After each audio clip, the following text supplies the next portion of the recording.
Ya. Amr bin As diutus ke Mesir. Muawiyah diutus ke Syam. Syam sekarang Palestina, ya, Syria, ya, Lebanon, Jordan, ya, Urdun itu Syam sekarang. Ya Allah. Dimanfaatkanlah ini oleh Abdullah bin Sabah untuk memecah belah. Isu pertama dua.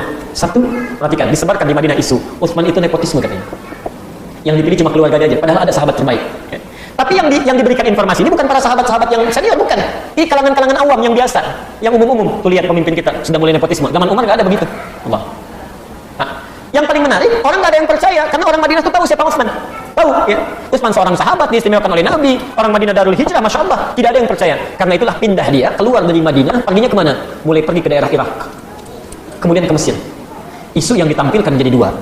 Boleh ditambahkan, Utsman itu bukan hanya nepotisme, tapi sesungguhnya juga Allah itu telah merampas haknya Ali bin Abi Thalib.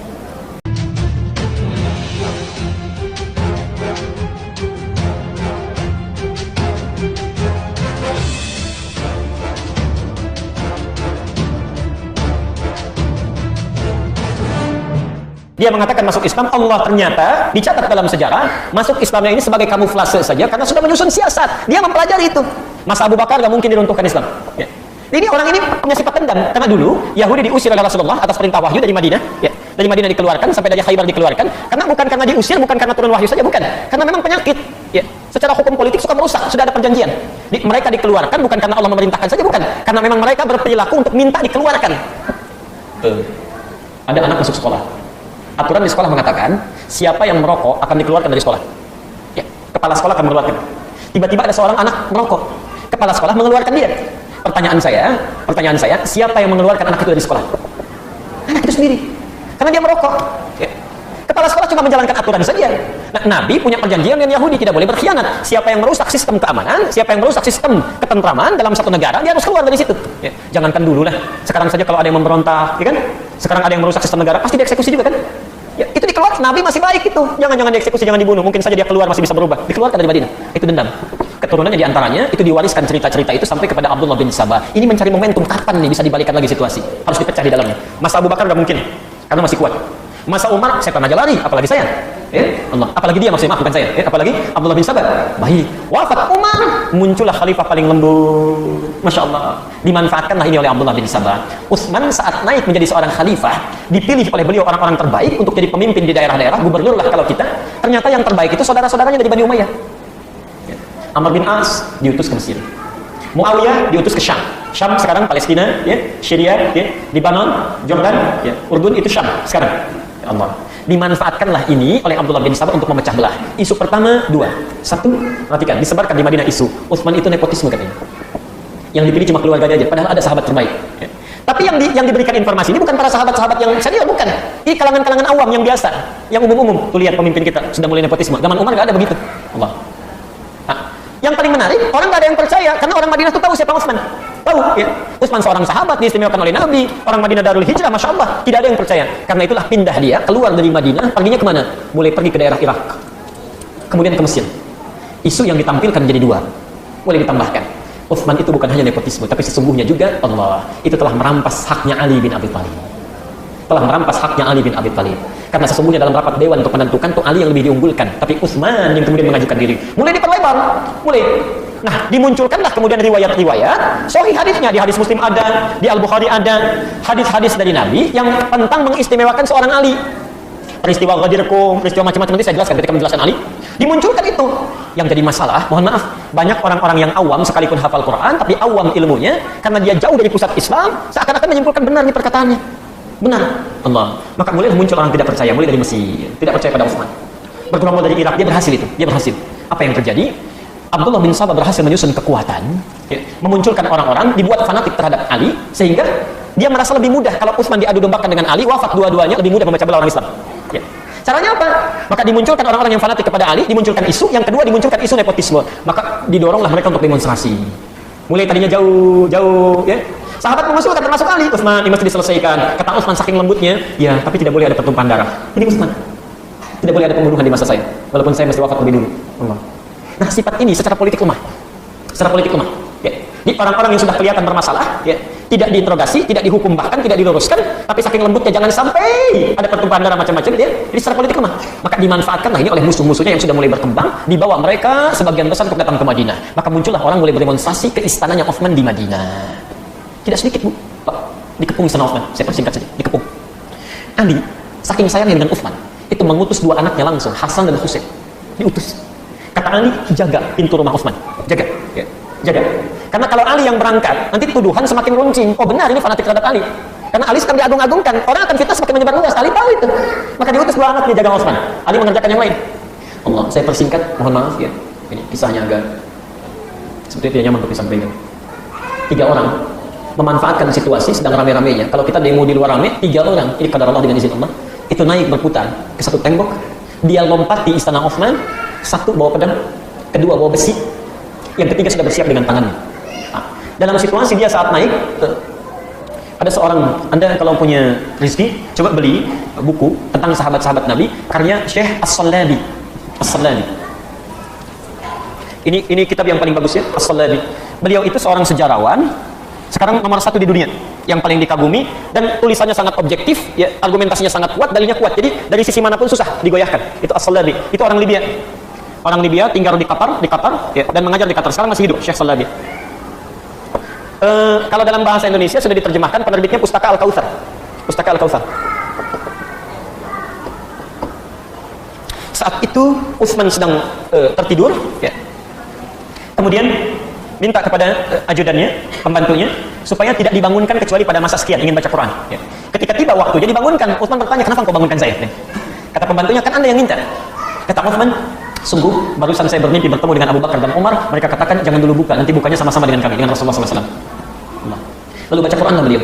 Saat sedang baca Quran itulah 3 orang tadi naik langsung mendobrak keadaan pintu kamarnya Uthman. Yang satu yang tidak bawa apa-apa itu langsung menarik Uthman. Saya persingkat, yang bawa pedang langsung menusuknya, yang bawa besi tadi menusuk Uthman dari tenggorokan langsung ke atas. Ya, wafat Uthman. Ya, bahkan ada riwayat lain menyebutkan sampai disembelih, ya, sampai dieksekusi. Orang panik. Tersebar berita. Orang ini lari, tidak diketahui siapa. Dia pergi, lari meninggalkan tempatnya Uthman. Ya. Qadar Allah tersebar berita. Khalifah mat, Khalifah telah wafat. Menyebar berita itu yang pertama kali membuncah kemarahannya itu Ali bin Abi Thalib. Ali bin Abi Thalib. Ya. Kalau secara nalar politik logika tentu akan senang. Ya. Akan senang kalau menurut tuduhan sementara orang Ali ingin merampas kekhalifahan Utsman. Akan senang. Logikanya demikian. Tapi ini marah luar biasa, ini menunjukkan Ali paham bahwa khalifah yang sah itu Utsman. Ya, nggak boleh kita makan dan sebagainya. Apa yang terjadi? Itu langsung Ali menuju pada lokasi. Pertama kali dilakukan itu, menampar Hasan menendang Husain. Hasan ditampar, Husain ditendang sampai terjerembab itu keduanya. Kenapa kalian nggak jaga khalifah, kata Ali? Allah. Utsman meninggal. Singkatnya saat Utsman wafat, Allah ingin dicari siapa pelakunya. Tapi setelah masa demikian, tidak mungkin itu bisa berlangsung kecuali ada pemimpin baru diangkat. Maka rapatlah para sahabat, secara singkat diputuskanlah Ali untuk menggantikan. Abdullah bin Sabah ini paham ini, ya. Kalau seketika ini dicari-cari, pasti ketemu juga beliau. Akhirnya apa? Merapatlah Abdullah bin Sabah kepada safnya Ali. Diangkat sanjung-sanjung khalifah. Oh, Masya Allah, ini khalifah. Katanya kan harus kita angkat, harus macam-macam. Dibawa orang untuk setia kepada Ali. Setia kepada Ali. Ya. Saat yang bersamaan, ketika mulai diangkat, itu kan tadi saya sampaikan, demonstrasi di mana-mana. Kekacauan mulai muncul. Ada yang di Mesir, ada yang di Irak, ada yang di mana-mana. Nah, Ali menginginkan membereskan dulu situasi. Tenangkan ini, redakan ini, baru kemudian kita cari siapa pembunuh Utsman. Selesaikan. Nah, keluarganya Utsman menginginkan Utsman dulu yang diselesaikan, siapa pembunuhnya cari. Ya. Ali berpikiran kalau konsentrasi ke sana, nanti negara nggak akan stabil. Ya. Kebanyakan orang akan ramai ini. Maka terjadilah peristiwa. Muawiyah, kerabatnya Utsman, ya, itu menunda baiatnya kepada Ali. Ali, saya akan berbaiat kepada engkau kalau sekiranya pembunuh Utsman sudah engkau temukan.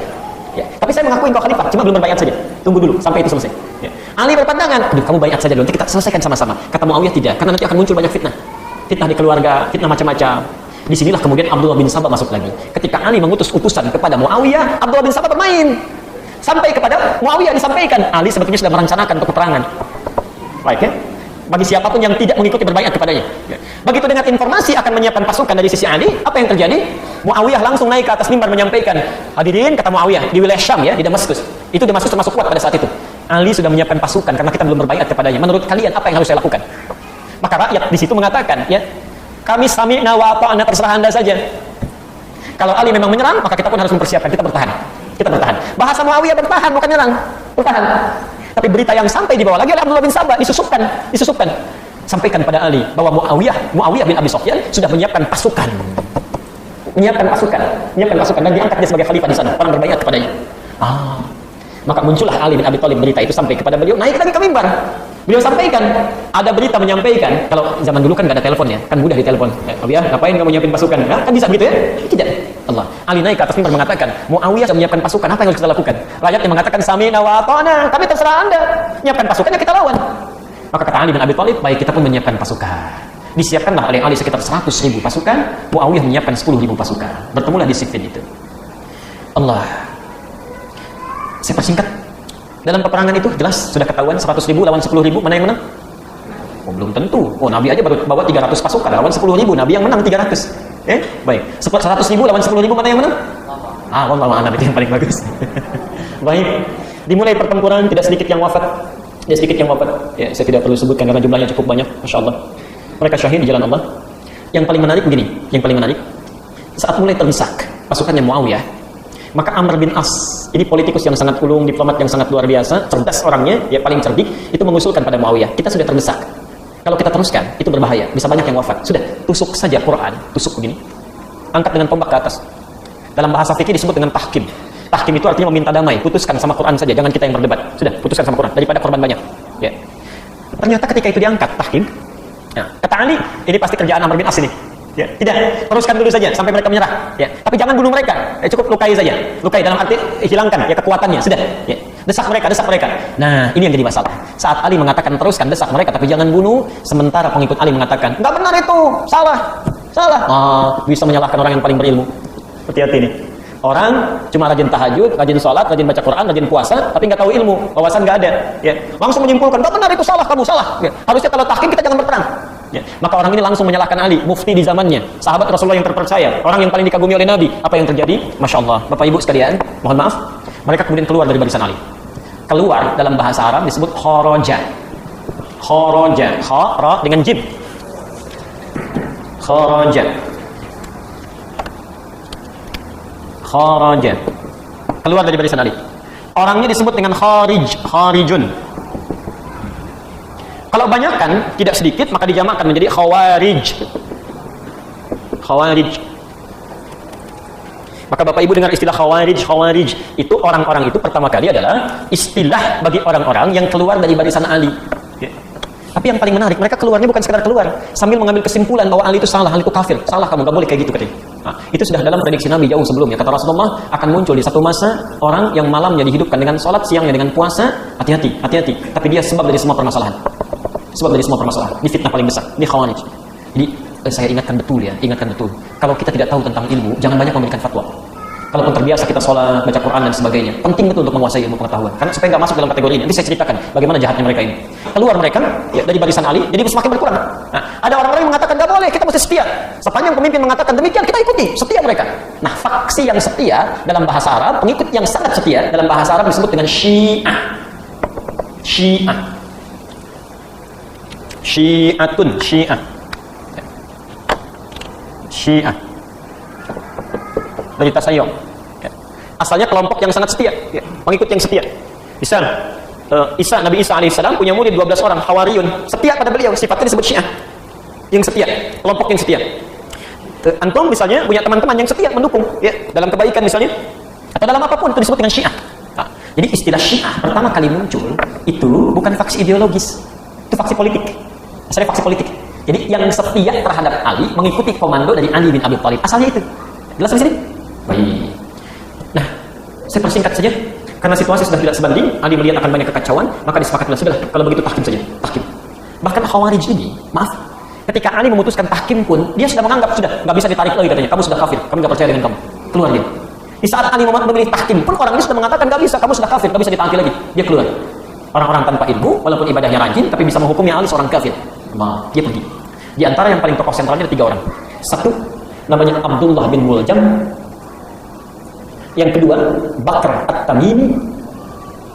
Yang ketiga, Buraq At-Tamimi. Buraq At-Tamimi. Ya. Gampang saya. Ada cara dalam menghafal. Kalau Anda susah menghafal, coba analogikan pada kalimat yang mudah dihafal. Misal Bakr, ya ingat Abu Bakar.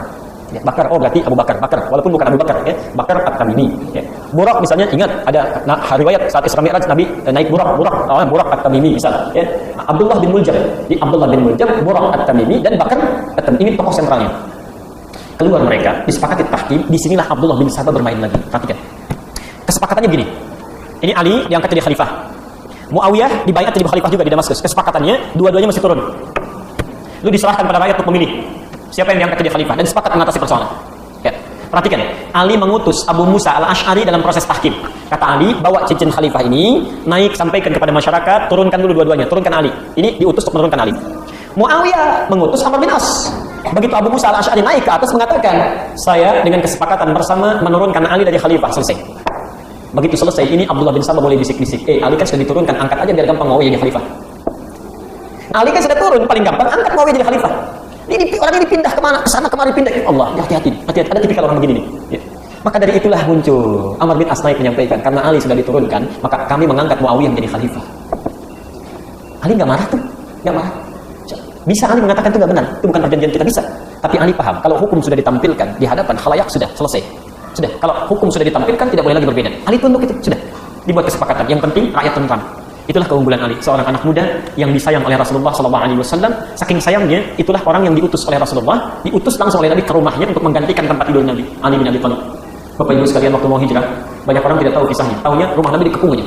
Saking ketatnya pengepungan rumah Nabi, dalam riwayat disebutkan, kata para sejarawan, jangankan orang, binatang saja mau masuk itu sudah kena itu. Saking ketatnya. Nabi sudah siap-siap hijrah dengan Abu Bakar. Kata Rasulullah, Ali, bala ya Rasulullah, iya, gantikan tempat tidur saya. Tidur di tempat tidur saya. Maaf, yang diincar pada satu siapa? Nabi. Berarti tempat tidur itu memang tempat maut itu. Artinya pasti bertukar dengan kematian. Saking polosnya Ali, saking taatnya beliau, tidak banyak panjang pikir, langsung mengatakan, iya, siap ya Rasul. Nggak ada pikir-pikir dulu. Atau misalnya, ya Rasulullah, janganlah Abu Bakar aja yang tuaan dikit, yang saya nanti ikut nangkep. Ali itu langsung gitu. Saking taatnya beliau, itu dibawa sampai setelah wafat Nabi. Sudah, tidak boleh ada pertempuran lagi. Saya taat. Cuma ada perjanjian nanti, satu masa akan diserahkan kembali. Saya persingkat, karena sudah kadung demikian, ini Khawarij semakin marah. Semakin kacau nih, nggak benar khalifah. Semuanya murtad katanya, kafir semua. Kafir. Ali penyebab utamanya, ya. Muawiyah diangkat tidak sah menjadi khalifah. Amr bin As tokoh sentral yang salah mengangkatnya. Semuanya kafir, meski kita bunuh. Maka tiga orang tadi, Abdullah bin Muljam, Bakr at-Tamimi dan Burak at-Tamimi, merencanakan membunuh tiga tokoh ini. Anda bisa bayangkan ya, hebatnya seorang sahabat baru bertempur bisa sholat bareng-bareng. Sholat berjamaah, okay. Padahal tadinya perang itu. Sholat berjamaah bareng-bareng, ngobrol-ngobrol lagi. Karena memang mereka bukan ambisi politik, bukan. Ya. Saking mereka bersahabatnya gitu. Ya. Coba bisa nggak antum? Jangankan perang fisik lah. Ya. Kita misalnya ada perasaan iri hati saja, bisa nggak ngobrol bareng-bareng? Nggak ada, tetangga keluar duluan, kita mau keluar, tunggu biar dulu dia dulu yang jalan. Itu yang begitu tuh. Kita enggak, insya Allah, yang lain. Yang lain. Di sini enggak, insya Allah. Enggak, saya nggak bilang nggak beda. Enggak, insya Allah. Enggak usah pakai beda. Saya tuliskan dulu. Maka diputuskanlah tiga ini harus dieksekusi. Dieksekusi. Yang pertama, Ali jelas. Maka Abdullah bin Muljam langsung yang mengeksekusi. Bapak Ibu tahu nggak siapa Abdullah bin Muljam? Seorang ahli Al-Quran. Pembaca Quran, qori dan mukri. Qori itu yang baca Quran, mukri yang membacakan Quran pada orang lain. Saking bagusnya bacaannya, di masa Umar bin Khattab dikirim ke Mesir untuk mengajarkan Quran. Ditulis surat oleh beliau. Akan datang seorang pembaca Quran, perlakukan dia dengan baik. Berikan kebutuhannya. Abdullah bin Muljam. Tapi ini kena, karena nggak ada ilmu, masuk, Abdullah bin Sabah masuk, mengatakan Ali kafir. Kafir harus dibunuh. Allah. Dan puncaknya, maaf, datang fitnah baru. Ada seorang perempuan, sangat cantik parasnya, tergoda Abdullah bin Muljam oleh orang ini. Kemudian bermaksud untuk dinikahi. Kata perempuan ini semakin menguatkan dirinya. Kalau kamu ingin nikahi saya, maka salah satu maharnya harus membunuh Ali bin Abi Thalib. Perempuan Yahudi ternyata. Ya, perempuan Yahudi desainnya Abdullah bin Sabah. Futaimah namanya, Futaimah. Allah. Apa yang terjadi? Semakin kuat niatnya, berkomplot tiga orang ini. Satu ingin membunuh Ali, Abdullah bin Muljam. Yang satu Muawiyah bin Abi Sufyan, satu Amr bin As. Tiganya berangkat bersamaan. Ya. Karena tahu akan salat berjamaah. Apa yang terjadi? Muawiyah bin Abi Sufyan nggak jadi ke masjid. Karena sedang sakit saat itu, nggak berangkat.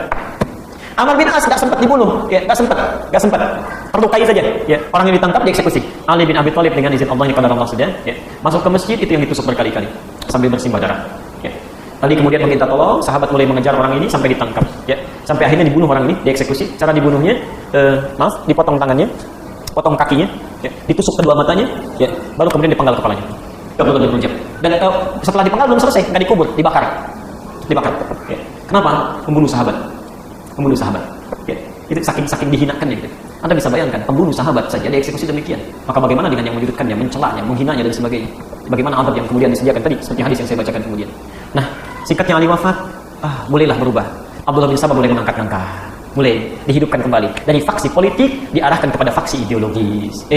Ali kenal zalim, keluarganya kenal zalim. Gara-gara Muawiyah itu keluarganya Utsman itu temannya Abu Bakar, komplotannya Umar. Mereka sebenarnya perampas. Ali belum beberapa waktu jadi khalifah sudah dibunuh, sudah dieksekusi, ditolimi semuanya. Padahal mereka lah yang layak untuk menjadi khalifah. Dimunculkanlah hadis-hadis macam-macam. Sampai muncullah perubahan Syiah yang tadinya faksi politik karena dimunculkan nilai ideologis berubah menjadi kepercayaan. Jadi aliran. Di aliran ideologis. Sejak saat itulah mulai muncul ya pengikut-pengikut setia Ali, tapi sudah mulai berbeda. Karena Utsman itu pengkhianat, Abu Bakar pengkhianat, Umar pengkhianat, plus yang lainnya Muawiyah pengkhianat, maka kita tidak boleh mengambil apapun yang datang dari mereka. Qurannya jangan diambil, riwayatnya jangan diambil, kebaikannya jangan diambil, tolak mereka semua. Maka tolak tadi Rafidhah, orang yang disebut dengan Rafidhah. Muncullah Rafidhah untuk menyebutkan sifat penolakannya, Syiah untuk menunjuk kesetiaannya. Jelas ya? Mulai kompornya mulai dibakar, ya, menunya mulai disiapkan, hidangan mulai dimasak. Dari sinilah kemudian dimunculkan hadis-hadis baru. Ya, ayat-ayat Quran baru. Kemudian mulai ajaran-ajaran baru sampai muncullah di antaranya rukun Islam ada berapa kita? 5. Sama Syiah pun 5. Cuma yang 5 ini gak mau menerima dari riwayat-riwayat yang selain dari mereka saja. Unik. Satu apa? Syahadat. Syahadatnya apa? La ilaha illallah, asyhadu anna Rasulullah. Ada tambahan lagi? Ada. Yang kedua apa? Salat. 3. Zakat. 4. Puasa. 5. Haji. Nah, syahadat Syiah itu mesti beda. Kita harus beda dengan mereka. Baik. Mereka nggak ada yang pertama rukun Islamnya nggak ada syahadat. Nggak ada syahadat. Jadi di Syiah itu nggak ada syahadat. Karena kata mereka orang Islam sudah otomatis syahadat, nggak perlu syahadat lagi. Itu satu. Nggak masuk rukun, ya otomatis. Tapi lucunya kalau mau masuk Syiah syahadat lagi. Ya. Dan syahadatnya jadi 3 nanti. 3. Ya. Yang pertama asyhadu an la ilaha illallah. Kedua asyhadu anna Muhammadar Rasulullah. Yang ketiga asyhadu annal imamata. Ya saya bersaksi bahwa imamah kepemimpinan ada setelah Rasulullah. Itu yang dimaksudkan bukan Abu Bakar, Umar, Utsman, bukan. Tapi setelah itu langsung ke Ali dan 12 imam setelahnya. Ya. 12 dalam bahasa Arab disebut dengan Itsna Asyar. Muncullah istilah Syiah Itsna Asyariyah, 12 imam. Ya. Imam-imam ini kata mereka itu menggantikan kedudukan Rasulullah. Langsung ya. Dari Rasulullah langsung ke Ali, langsung keturunan Ali dari Husain langsung terus. Yang ke-12 ini sedang bersembunyi. Saya nggak tahu kenapa sembunyi, ya. Jadi belum nampak, nggak ada yang tahu. Dan nanti satu saat akan datang, ya, akan datang. Namanya Al-Mahdi, Al-Muntazar. Al-Mahdi yang ditunggu-tunggu, nanti akan datang. Dan saat datang unik, datangnya langsung ke Madinah, membangunkan Nabi. Ya, jadi Nabi sedang tidur dibangunkan, lalu Fatimah dibangunkan, Ali dibangunkan, lalu sama-sama membangunkan Abu Bakar, Umar, Utsman, dan mereka disiksa tiga-tiganya itu. Ya, karena menyiksa ahli bait, kata mereka itu, kata mereka. Di 12 imam, kepercayaan mulai robah. Ya. Syahadat jadi tidak ada, langsung salat. Kedua zakat, 3 puasa, 4 haji, yang kelima namanya wilayah. Itu yang disebutkan oleh Abdullah bin Sabah. Ya, wilayah itu apa? Wilayah itu ketaatan kepada imam dalam 2 hal. Satu, wilayatul hukmi dalam kepemimpinan. Jadi kalau dalam kepemimpinan di masyarakat, kepemimpinan negara itu harus taat pada imam. Siapapun presidennya harus ada imamnya. Sekarang misalnya kalau di Iran ya, imamnya Ayatullah Misal Khomeini itu imamnya. Ya. Presidennya siapa? Bukan beliau, presidennya yang lain. Ya. Kemarin Ahmadinejad, sekarang Hasan Rouhani itu presidennya. Tapi ketaatan presiden itu tetap pada imam. Dan imam ini disebut maksum. Maksum itu cuma sifat para nabi dan rasul. Maksum itu artinya bebas dari kesalahan.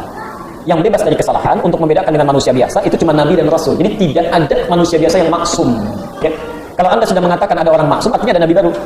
Sudah keliru di sini. Yang kedua wilayatul faqih. Wilayatul faqih itu ketaatan dalam hal hukum. Jadi kalau kata imamnya A mesti A. Ya. Salat Anda nggak sah, harus bawa batu dari Kalbara, simpan di bawah misal. Ya. Itu nggak sah semuanya. Nggak sah. Nah, karena ini rukun dalam Islam, yang tidak percaya dengan imamah itu belum Islam. Dia kafir. Jadi kalau ada orang rukun Islam yang tidak tambah dengan imamah, itu dalam persepsi Syiah yang sekarang itu kafir. Itu bukan Islam. Dia mesti bersyahadat lagi. Jadi kalau sama-sama Islam ngapain bikin aliran lagi? Kalau sudah Islam ya sudah terima saja. Kenapa mesti ada yang baru lagi? Kan sederhana yang gitu ya. Kemudian rukun imannya berapa? Kita berapa? Dipikir-pikir dulu barangkali. Nah, baik. 1 Allah, 2 malaikat, 3 Rasul apa kita? Kita apa Rasul? Kita 4 5 qiyamah, 6 qada dan qadar, bukan takdir. Qada dan qadar. Kalau takdir itu bukan masuk rukun iman. Beda antara takdir dengan qadar, lain waktu pembahasannya. Ya. Baik. Sekarang lihat di Syiah rukun imannya 5. 1 tauhid namanya. Tauhid. 2 nubuwah, kenabian. Ketiga imamah yang tadi. Yang keempat al-adlu, keadilan. Dan yang kelima al-ma'ad, kepulangan. Jadi cuma 5, enggak ada 6. Saya langsung buat aturan cepat saja, aturan cepat dalam kaidah akidah, sederhana. Tidak perlu bicara alirannya, tidak perlu bicara madhabnya. Kalau Anda klaim tentang Islam tapi beda rukun Islam dan rukun imannya, maka bukan Islam. Selesai. Apapun namanya. Contoh, rukun Islam 5, syahadatnya asyhadu an la ilaha illallah, tiada Tuhan selain Allah, yang Tuhannya bukan Allah, bukan Islam. Selesai masalahnya? Asyhadu anna Muhammadar Rasulullah, nabinya Muhammad, yang nabinya bukan Muhammad, bukan Islam. Jadi yang nabinya Ahmad itu bukan Islam. Selesai. Ya, Ahmadiyah, misalnya pengikut Ahmad itu bukan Islam. Ya. Jadi kalau mereka mengatakan sudah bukan Islam saja, selesai masalah. Ya. Karena nabinya harus Muhammad. Apalagi hilang Allahnya, hilang Muhammadnya. Syahadatnya nggak ada. Ya, pasti bermasalah. Ya. Dan lima tidak berkurang, tidak nambah. Sekarang kalau nambah satu pasti bukan Islam, karena cuma 5 saja. Ya. Rukun iman apalagi pasti 6. Kalau kurang satu nambah satu pasti bukan. Pasti bukan. Jadi di sini bisa disimpulkan, kalau ada orang-orang apapun namanya melanggar rukun Islam dan rukun iman, maka bahasa yang paling gampang itu pasti bukan Islam. Ya. Makanya Nabi tegas menyampaikan di satu masa akan muncul orang-orang, ya kan, yang mencela sahabat-sahabat Nabi, menegaskan itu hukumannya luar biasa, lebih daripada orang musyrik, orang kafir. Orang kafir aja nggak begitu. Ya. Orang kafir aja nggak begitu. Baik. Jadi kalau sudah jelas uraian ini, cukup saya tegaskan dengan gamblang, ya, bahwa mohon maaf, tidak perlu pakai spanduk pun. Saya lihat ada spanduk di luar dan sebagainya, ya, dan sebagainya, cukup ditebarkan. Kalau kita dengar istilah-istilah lagi, baik itu Syiah ataupun yang lainnya, yang menyimpang dari rukun Islam dan rukun iman, maka cukup jauhi.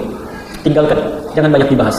Itu sudah tidak ada kaitannya dengan, bukan masalah mazhab lagi, itu sudah beda keyakinan, sudah lain. Ya. Jadi kalau ada ustaz misalnya atau siapa yang mengatakan, oh itu hanya beda mazhab saja, seperti NU dengan Muhammadiyah, oh lain. NU dengan Muhammadiyah sama rukun Islamnya, rukun imannya sama, pendirinya bersaudara, ya sama-sama belajar di guru yang sama, nggak ada bedanya. Ya, masya Allah. Tapi kalau ini sudah lain. Ya. Ayo, ada beberapa hal yang mesti saya jawab dan saya tanyakan. Satu, Islam muncul di mana? Di Arab. Mekah ya? Kalau pewaris Nabi SAW disebut Islam juga, pasti akan banyak ada di Arab. Pertanyaan saya, kenapa munculnya banyak di Persia? Dan pusatnya ada di Iran? Ya kalau benar-benar Islamnya baik, pasti di Arab akan banyak. Tidak ada. Tidak ada. Terutama di 2 wilayah utama. Di Mekah, Madinah itu nggak ada. Coba cek silakan. Di Mekah, Madinah nggak ada Syiah. Di Arab Saudi ada. Timur Arab Saudi itu ada Syiah. Tapi nggak ada di Mekah, di Madinah itu nggak ada. Dan Nabi mengatakan wilayah paling aman itu Mekah, Madinah. Nggak akan ditembus oleh Dajjal. Nggak akan ditembus. Artinya apa? Ketika di Mekah dan di Madinah pun tidak ada Syiah. Artinya tidak aman. Percayaan ini. Ini bukan Islam. Sederhana saja. Sederhana gitu. Kalau ada, kalau benar pasti ada di situ. Tapi nggak ada. Di Mekah nggak ada, di Madinah nggak ada. Satu itu. Yang kedua, ini yang mesti saya sampaikan. Pernah dengar hadis tentang Ghadir Qum? Ghadir Qum itu yang sering diangkat-angkatnya dan ada perayaannya. Itu perayaan sering dipelesetkan 10 Muharram, yaitu peringatan wafatnya Husain. Nabi berkabung, sebelum Husain dilahirkan 10 Muharram sudah ada. Sudah ada. Itu peringatan Yahudi sebagai syukur Nabi Musa dibebaskan dari Firaun. Jauh sebelum Husain lahir. Kok bisa Anda kaitkan dengan peringatan bersedihnya berkabungnya atas wafatnya Husain? Sebelum Husain lahir sudah ada 10 Muharram itu. Ya. Yang paling menarik gini, ada peringatan Ghadir Qum yang kemarin tidak diizinkan, kemudian ke Bogor oleh Bima Arya kemudian dibubarkan juga. Ghadir Qum sering diplesetkan sebagai hadis ketetapan dari Rasulullah untuk mengangkat Ali sebagai khalifah. Itu kesalahannya fatal sekali. Kesalahannya fatal. Ghadir Qum itu peristiwa yang berlangsung di perbatasan Mekah dengan Madinah untuk menunjukkan kecintaan Rasulullah kepada Ali, sahabat Nabi. Dan bahasanya sama persis yang disampaikan pada Abu Bakar termasuk Umar dan Utsman. Jadi kisahnya dengan singkat, sebelum Nabi menunaikan haji wada, Ali diutus ke Yaman untuk berdakwah, menyampaikan risalah, seperti Mu'adz diutus. Nyampe di sana, ada isu yang tidak enak tentang Ali, disebarkan, digosipkan Ali oleh sementara orang Yaman. Tidak semuanya. Sampai itu ke telinga Rasulullah. Karena itu setelah haji wada, ya, di perbatasan antara Makkah dengan Madinah, digandeng Ali, dibawa, diumumkan pada masyarakat. Perhatikan, man kuntu maulahu fa aliyun maulah. Ya. Siapa yang menjadikan saya sebagai panutan, maka Ali pun panutannya. Ya. Itu bahasa dalam ilmu bahasa Arab. Kalau seseorang dilekatkan dengan orang lain menggunakan maula, itu bukan khalifah, itu menunjuk pada kecintaan. Maksudnya, kalau Anda cinta pada saya, jadikan saya panutan, maka Ali jangan dicela, ini sahabat saya. Jadikan dia juga sebagai panutan, itu maksud Nabi. Sama persis kalimat yang disampaikan pada Abu Bakar, pada Utsman dan Ali. Ini yang sering diplesetkan dan disampaikan, maula itu artinya itu ketaatan dalam khilafah, itu tidak tepat, tidak benar. Tidak tepat. Ya. Ini barangkali beberapa persoalan tentang Syiah yang sudah kita bahas. Ini kitab jarang didapatkan. Walaupun ada 10 tulisan 10 real gitu ya, tapi agak susah ketemu ini di sini. Ya. Kalau Anda mau kopi, saya nanti akan coba minta staf saya untuk dikopikan. Yang tidak di situ silahkan ditebarkan, tapi saya harus mohon izin dulu ini. Ya. Karena kita nggak boleh memperbanyak sesuatu tanpa izin. Ya. Jadi saya akan coba minta izin dulu. Ya. Kalau nanti diizinkan untuk disebarkan, ya, silahkan disebarkan, dibaca. Ini nggak banyak kok Bu, Pak. Sebentar ya, coba kita cek. Oh, cuma 279 halaman, nggak banyak. Oh, ini juga referensi. 271 halaman, nggak banyak. Ya. Ini seminggu selesai lah. Cuma masih pakai bahasa Arab. Ya. Dipakai bahasa Arab. Ya. Kalau ini agak tebal. Ini banyak ini. Nanti kalau sudah selesai kajian, kita nanti coba bahas ini ya. Bahas ini supaya paham betul tulisan beliau itu bagaimana sebetulnya. Ya. Jangan-jangan yang ditulis beliau nggak sama dengan yang sekarang dipahami orang. Ini banyak sekali keutamaan buku ini. Ini masih ada bahasa Indonesianya. Ya, masih ada. Masih ada. Cuma ini kata pengantarnya, isinya bahasa Arab juga. Ya. Jadi pengantar dari cucunya dalam penerbitan 3 halaman bahasa Indonesia. Tapi kalau mau isinya pakai bahasa Arab juga. Insyaallah. Jelas sudah saya? Jelas ya? Jadi kesimpulannya, dan tidak perlu banyak disimpulkan, Syiah itu kalau sudah dengar tentang Syiah, ini saya tidak membela A dengan B ya. Jangan ketika bicara Syiah pasti Wahabi. Enak saja lisannya mengatakan. Ya. Kadang-kadang orang yang bilang Wahabi itu nggak ngerti apa itu Wahabi. Ya. Terus kalau bicara Wahabi pasti Syiah gitu. Anda maunya apa sih betulnya? Ya. Ini nggak ada hubungan, saya tidak ada hubungan dengan Wahabi, dengan Syiah, dengan macam-macam. Tapi ini adalah materi yang memang harus disampaikan, harus diketahui oleh setiap Muslim. Dan kita membutuhkan pengetahuan ini, karena sedang marak-marak isunya. Ya. Jadi kesimpulannya, An-Nisa ayat 140 itu kesimpulan terbaiknya dari Quran.